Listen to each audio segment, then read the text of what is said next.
With the Liberal government's decision to prorogue the House of Commons last week, a number of bills died before becoming laws, including the First Nations Clean Water Act. But in an interview last week on APTN's Nation to Nation, Indigenous Services Minister Patty Hajdu says it never had to come to this in the first place.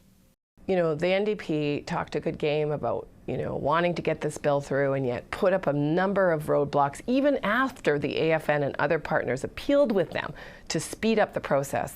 But the NDP's Laurie Idlout says the Liberals are simply not being honest about the legislation.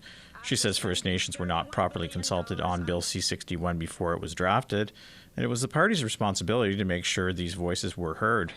It was the NDP that was ensuring that First Nations voices were being heard by giving them as much time as we could to share their testimony, and as well as tabling amendments that they had submitted. I submitted about 80 amendments from First Nations, and that to me is not slow walking. Idlout adds the NDP was willing to be flexible on the legislation and withdrew certain amendments in committee after the Assembly of First Nations asked it to do so.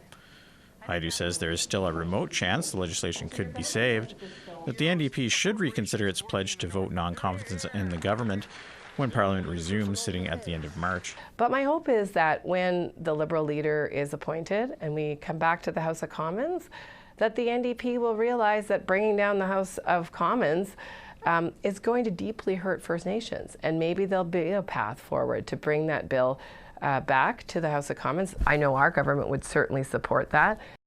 But Idlout says Liberals have passed the point of no return, and there's virtually no chance of this happening. I think they just became so desperate to cover up their failures, and they don't deserve another chance.